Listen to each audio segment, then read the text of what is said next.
Nagaan nagaarra caaluu nagaa waaqayyoo waaqa jiraataa bakkaa fi kallattii iddoo isin jirtan hunduma keessatti isiniidhaaf haa baay'atu.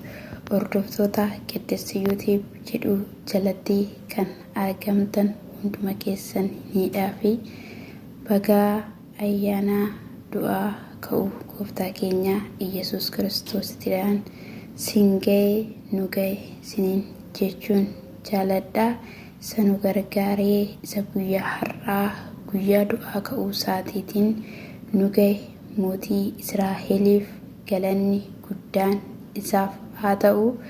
Bagaa gargaaramtan guyyaa har'aa arguun saatii har'aa kana arguun keenya yeroo kana arguun keenya waan salphaa waan xiqqoo miti.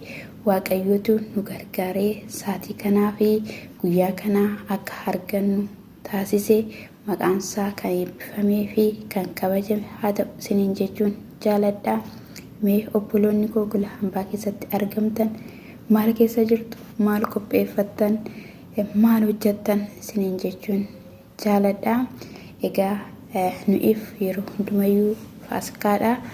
Iyesuus keenya maqaan isaa kan eebbifameef kan kabajame haa ta'u.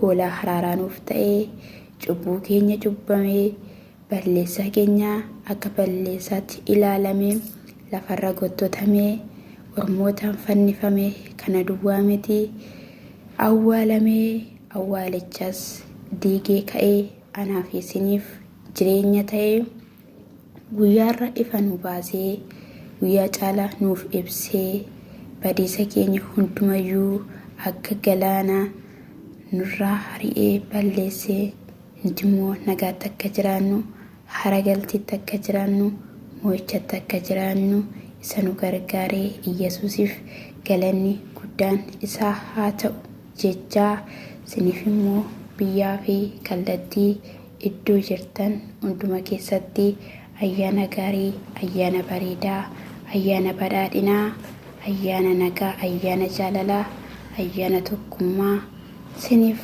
haa ta'u. Waaqayyoo maqaan isaa haa eebbifamu. Har'a ga'uuf Waaqayyoon galateeffachuu qabna. Jireenyi keenya isatti gammaduu qaba. Maaliif jennaan isatu nu cinqame, isatu nu daraarame, isatu nu waraaname, waa'ee keenyaaf dhukkubsate, waa'ee keenyaaf daraarame. Iyesuus haa eebbifamu jechaa Waaqayyoo isaa ilma isaa tokkicha qabu osoo hin qusatiin osoo maaliin jedhiin addunyaa kanaaf dhala namaaf kennee gara biyya lafaa fideen nu fayyisee hidhaa keenya nurraa hiikee Waaqayyoof galanni boqubaan guddaan isaaf haa ta'u jechaa kallattii malarra kan jirtan, kallattii arfanirra kan jirtan, kaaba kibba baalixa irratti kan argamtan ayyaanni kun ayyaana gaarii, ayyaana badhaadhinaa isiniif haa ta'u.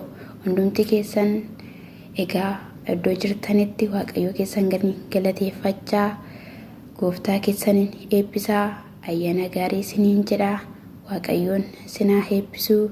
Waaqayyoon biyya keenya Itoophiyaaf, lammii keenya Oromiyaaf nagaa haalaatuu, boqonnaa haalaatuu, aragaltii haalaatuu. Isaatu fannifame waan ta'eef fannifamuu isaatiin nagaan haa dhufuu jennaa. Isa nu gargaareef immoo Iyesuusiif immoo galata jechaa isiniif ayyaana gaariin isiniif hawwaa, isinis ayyaana gaarii naaf hawwaa isiniin jechaa idduma jirtanitti nagaan gooftaa koo isiniif haa baay'atu. Shaaloom shaaloom.